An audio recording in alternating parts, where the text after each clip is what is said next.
देखो, हमरा को ड़ा बोलेंगे, पर तुम इसे हमारी लाचारी मत कहना। बिहार के हैं हम, पर हमको बिहारी मत कहना, क्योंकि समाज में ऐसा फैला है बदहाली, बिहारी होना हो गया है गाली। और जानते हो ऐसा हम काहे कह रहे हैं? क्योंकि हम बिहारी होने का जिल्लत से हैं। अब जब से कविताएं सुन रहे हैं लोग, तो मैं कह देता हूँ कि मैं राइटर हूँ। ऐसे सवाल जिनके जवाब नहीं दिए गए हैं, तो मैं उनको कविताओं में डाल देता हूँ। कॉलेज तो सिर्फ कहते कि हाँ कॉलेज जाना है, सड़क पर घोड़ा दौड़ा, उस पर अगर आप मेरे को ये जज करते कि हाँ नहीं बोल पा रहा, तो ये थोड़ा सा असहज करने वाली बात है। डीएम सर वो सब बढ़ गए हैं, तो मैंने अपने दोस्त को रखा है कि आप मेरे को मेरे मदद करो मेरे मैसेजेस को जवाब देने में। माता पिता का बहुत सिंपल सा जवाब था कि बहुत बढ़िया कर रहे हो, अच्छा लगा देख के, टीवी पे कब देखे, नैतिकता के कपड़े उतार कर बैठे कि तुम्हारा भी हिस्सा मार कर बैठे। चलो मान लें कि ये दुनिया हरामजादी है, पर गाड़ी के शीशे को खटखटाती वो लड़की भूख की शहजादी है। हाय, मेरा नाम है सृष्टि और आप देख रहे हैं एबीपी लाइव। पर लेकिन आज जो एबीपी लाइव आपके लिए लेकर आया है वो थोड़ा सा डिफरेंट प्लेटफॉर्म है, क्योंकि यहाँ हम कोई मर्डर की खबर की बात नहीं कर रहे हैं या हम कोई नेताओं के झगड़ों की बात नहीं कर रहे हैं। आज बात होगी यहाँ पे साहित्य से रिलेटेड। आज यहाँ पे बात होगी साहित्य प्लस वायरल से रिलेटेड, क्योंकि हमारे साथ एक ऐसे पोएट हैं जिनकी आजकल कविताएं बड़ी वायरल हो रही हैं और उसमें से एक कविता है जो आपने जरूर सुनी होगी। खासकर अगर आप बिहार से हैं तो आपने डेफिनेटली सुनी होगी। आज हमारे साथ मौजूद है साहिल, जिनकी कविता जागीर आपने जरूर सुनी होगी। तो चलिए बातचीत शुरू करते हैं साहिल के साथ। साहिल, आपका बहुत बहुत स्वागत है। शुक्रिया मेरे को यहाँ पर बुलाने के लिए। साहिल, सबसे पहले तो ये बताइए कि लग कैसा रहा है, मतलब कविता वायरल हो गई है, फीलिंग कैसी आ रही है? काफी अच्छा लग रहा है, काफी लोगों द्वारा लोगों तक ये कविता पहुंची, और लोग अलग अलग तरीके के फीडबैक दे रहे हैं, तो बहुत सही लग रहा है अभी तो। साहिल, आपकी कविता तो बहुत लोगों ने सुन ली, लेकिन इस इंटरव्यू को करने का जो पर्पस है वो साहिल को जानने का है। साहिल क्या करते हैं, कहाँ रहते हैं, मॉम डैड क्या करते हैं, अपने बारे में बताइए थोड़ा सा। हाँ तो मैं वैसे अभी तो, अब जब से कविताएं सुन रहे हैं लोग, तो मैं कह देता हूँ कि मैं राइटर हूँ। और मैं अभी मुंबई में रहता हूँ। मुंबई में रह के अलग अलग प्रोडक्शन हाउसेस के लिए काम करता हूँ, स्क्रिप्ट्स लिखता हूँ यूट्यूब के लिए और बहुत सारी चीज़ें। और मेरी परवरिश जो है दिल्ली में हुई। हम हैं बिहार से, और माता पिता भी बिहार से हैं। पिताजी जो है होटल इंडस्ट्री में काम करते थे कोविड से पहले। कोविड के बाद उन्होंने तय किया कि वो अपनी एक दुकान खोलेंगे, तो उनकी दिल्ली में फास्ट फूड की दुकान है। माता जी हाउसवाइफ है, और बड़ी बहन है एक, वो ऑकल साइंस इंस्टीट्यूट करके एक कंपनी है दिल्ली में, वहां पर काम करती है। छोटा भाई अभी पढ़ाई कर रहा है। अच्छा, तो ये जो लाइन आपने पोएम में यूज की है कि मम्मी पापा बिहार से, आई एम फ्रॉम दिल्ली, ये आपकी अपनी कहानी है? हाँ जी, ये जब मैंने लिखी थी तो ये आप बीती ही थी, अब ये जग बीती बन गई है। तो इंस्पिरेशन क्या है साहिल की, मतलब अपनी स्टोरीज पर लिखते हैं? मैंने जब लिखना स्टार्ट किया था तो ऐसा कुछ इंस्पिरेशन तो नहीं, बट ये था कि मेरे कुछ सवाल थे। कुछ चीजों को लेकर सामाजिक मुद्दों पर सवाल थे, और जिन भी सवालों के जवाब मुझे सहज नहीं लगते थे या सही नहीं लगते थे, या ऐसे सवाल जिनके जवाब नहीं दिए गए हैं, तो मैं उनको कविताओं में डाल देता था। और जब मैंने, जैसे मैंने बताया भी कि मैं कॉलेज में अपने सीनियर्स को मैंने बोला कि मैं तो दिल्ली से हूँ, मोहम्मद बिहार से हूँ, तो फिर मेरे अंदर भी यही सवाल पूछने लग गया कि मैंने ऐसा क्यों कहा। तो उसके जवाब के लिए मैंने ये कविता लिखी। लेखक बनने का ख्वाब लेकर गए थे कॉलेज? नहीं, ऐसा नहीं था। कॉलेज तो सिर्फ कहते कि हाँ कॉलेज जाना है, मतलब 12वीं तक तो कुछ तय नहीं था कि क्या करना है कैसे करना है।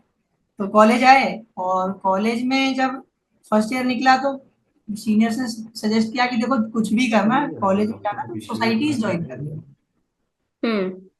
उन्होंने बोला सोसाइटी ज्वाइन कर लेना, तो मैंने लगभग सभी सोसाइटीज के ऑडिशन दिए थे, और किसी में नहीं हुआ मेरा।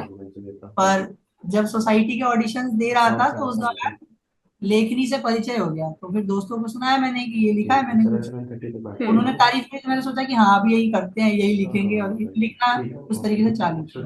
तो कॉलेज खत्म होते होते तक मैंने तय किया कि हाँ राइटर बनेंगे, कहानियां लिखेंगे, कहानियां सुनाएंगे। तो यहाँ से आपके लिखने की जो जर्नी है वो शुरू हुई। तो कभी ऐसा थॉट आया उस वक्त जब आपने लिखना शुरू किया हो कि इस कवि को छूना है या इसकी तरह लिखना है, कभी ऐसा थॉट आया? हाँ, ये नहीं था कि इन कवियों को छूना है या इनके जितना बड़ा हो जाना है। इस हिसाब से कभी अब लिखा ही नहीं कि हाँ वो हो जाएगा। क्योंकि जब ये कविता लिखी तो लिख के डायरी में रख दिया था कि हाँ लिख दिया है मैंने कुछ, बाद में कभी होगा तो सुनाऊंगा। अभी जब तय किया कि हाँ अब करना चाहिए, लोगों तक कविताएं पहुंचानी चाहिए, तो स्टार्ट किया। और इस तरीके से बस अभी तो चल रहा है। तो ये जो कविता आपने लिखी जागीर, ये पहले आप लिख चुके थे, मतलब ये अभी नहीं लिखी जब ये वायरल हुई? नहीं, ये 2018 या हाँ 2018 में लिखी थी। पोयम साहिल आपकी इतनी वायरल हो गई है जिसकी वजह से हम अभी यहाँ बैठ के बातचीत भी कर रहे हैं, तो पोयम की दो चार लाइन अगर आप सुना दे तो। देखो, हमरा कोड़ा बोलेंगे, पर तुम इसे हमारी लाचारी मत कहना। बिहार के हैं हम, पर हमको बिहारी मत कहना। क्योंकि समाज में ऐसा फैला है बदहाली, बिहारी होना हो गया है गाली। और जानते हो ऐसा हम काहे कह रहे हैं? क्योंकि हम बिहारी होने का जिल्लत सह रहे हैं। और अगर जे कोई समस्या है तो इसका निवारण नहीं है, तुम्हें हो बस, इसका कोई दूजा कारण नहीं है। क्योंकि तुम ही हर बार क्षेत्रीयता को, इंसानियत को क्षेत्रीयता के तराजू में तोलते हो। मॉम डैड बिहार से थे, आई एम फ्रॉम दिल्ली बोलते हो। अब मोमो से तुम्हारे मुंह का स्वाद बढ़ता है और लिट्टी चोखा से नाक चढ़ता है। लहजे पाक को तुमने नापाक कर दिया, अदब के भैया जी को तुमने मजाक कर दिया। मैं तुमको कह रहा हूं तो सोचोगे तुम्हारी खता क्या है। बोल देते हो मजाक में बिहारी, कौन होता है बिहारी तुमको पता क्या है? क्या बात है यार साहिल, आपने मतलब लिखा ही ऐसा है कि अगर वायरल नहीं होता तो बड़ी बात होती। बहुत ज़्यादा खूबसूरत शब्दों में आपने लिखा है इसे। तो आपने जैसे अपनी पोएम की शुरुआत ही ऐसे करी है, र को ड़ बोलते हैं। हालांकि हम तो इतना नोटिस नहीं करते हैं, पर लेकिन डेफिनेटली जो लोग इसे डेली फेस करते हैं वो ज़रूर नोटिस करते होंगे। पर लेकिन कहीं ना कहीं ये बहुत इंटरेस्टिंग एलिमेंट भी है। मतलब अगर मैं साहिल को एक सेंटेंस दूँ तो शायद मुझे बोल के दिखाएंगे, मतलब मैं ऑब्जर्व करना चाहती हूँ कि अच्छा वाकई कोई डिफरेंस आता है क्या। चलिए मैं आपको एक सेंटेंस देती हूँ। सड़क पर घोड़ा दौड़ा। सड़क पर घोड़ा दौड़ा। आपकी भाषा एकदम शुद्ध है, मुझे तो नहीं पता चला बिल्कुल कुछ। लेकिन नहीं, वही है ना कि प्रोनाउंसिएशन और शाब्दिक त्रुटियों को सही करना जो है अच्छी बात है। आप कर सकते हैं तो करिए, हम्म। मैंने भी इस पे काम किया और सही हो गया। हम्म। पर वो है कि इस, अगर आप इस पे काम नहीं कर रहे, सही नहीं कर रहे, तो इस पे जज किया जाना गलत।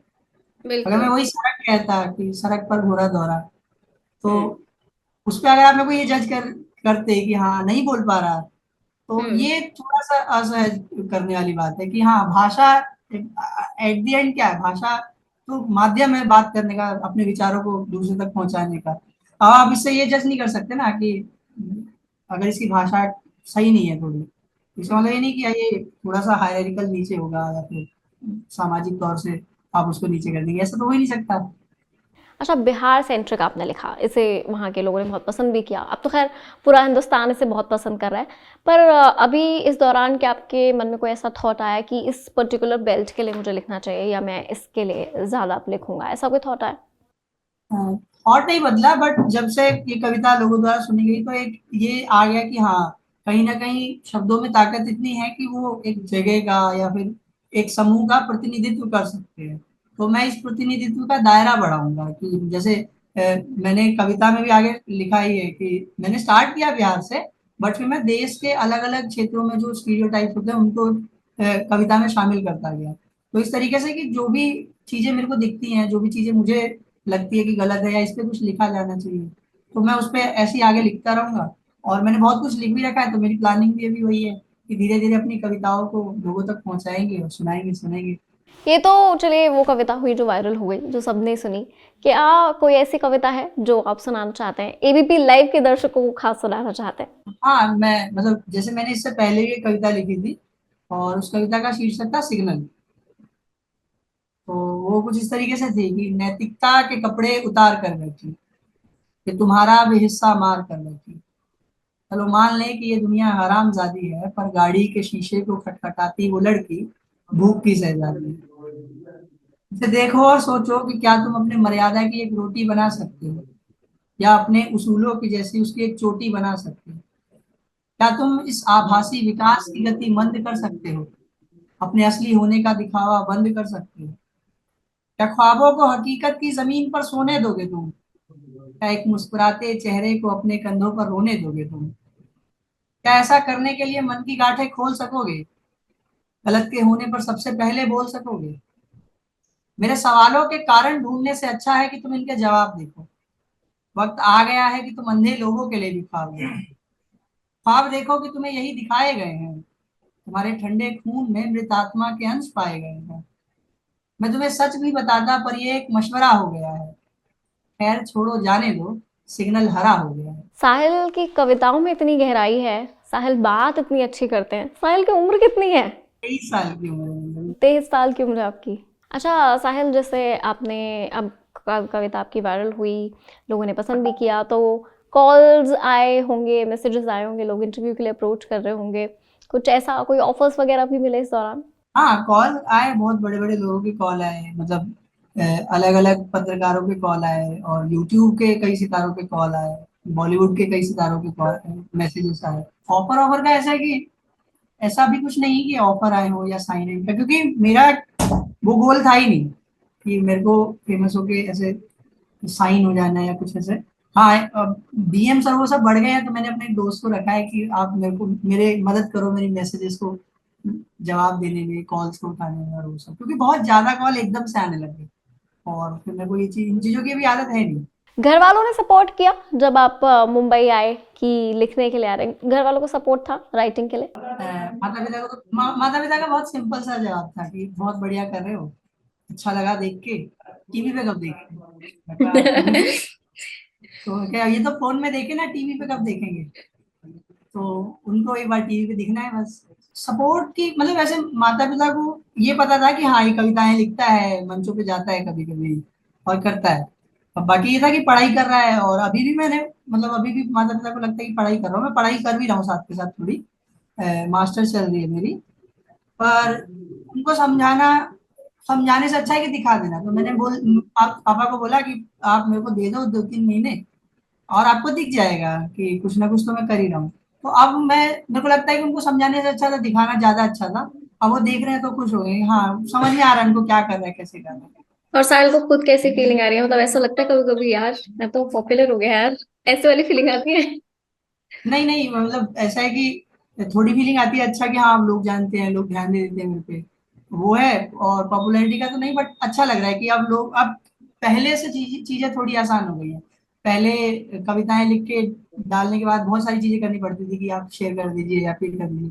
अभी इतना नहीं है, अभी है कि हाँ मैं कुछ लिख दूंगा और लोग शेयर मतलब जो करें। जुड़ रहे हैं वो सुन तो सकते ही हैं।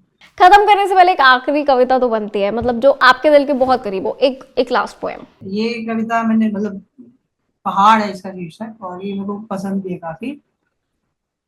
और सुनिएगा कि मैं अक्सर मुस्कुराता हूँ करके नादानियां, मैं अक्सर मुस्कुराता हूँ करके नादानियां, मेरी मुस्कान छुपाती है कई उदास कहानियां। एक ऐसी कहानी जो तुम संग बुनी मैंने, एक ऐसी कहानी जो इन वादियों से सुनी मैंने। कि अकेली झील कैसे दूर है एक नदी से, पहाड़ ने भी नहीं देखा है जमी को एक सदी से। फिर भी मुस्कुराकर सुनहरी धूप लुटाता है वो, मायूसी की बर्फ भी खुद ही हटाता है वो। लोगों की मुस्कुराहट होती है दुखों पर किवाड़ जैसी, मुझे तुम्हारी भी कहानी लगती है पहाड़ जैसी। क्या कहूँ मैं, स्पीचलेस। बहुत खूबसूरत आपके वर्ड्स और बहुत अनोखा आपका अंदाज उससे बोलने का। खैर साहिल, आज इस कॉन्वर्सेशन को हम यहीं खत्म करते हैं। एक बार फिर से थैंक यू सो मच हमारे साथ जुड़ने के लिए। तो आप इस वक्त देख रहे थे साहिल कुमार को, जिनकी पोएम जागीर आपने जरूर सुनी होगी। फिलहाल एबीपी लाइव पर ये कॉन्वर्सेशन यहीं खत्म हो रही है। ऐसे इंटरेस्टिंग और वीडियोस देखने के लिए आगे सब्सक्राइब कर लीजिए चैनल को, और अगर वीडियो पसंद आए तो वीडियो को लाइक करें, शेयर करें, कमेंट करना ना भूलें।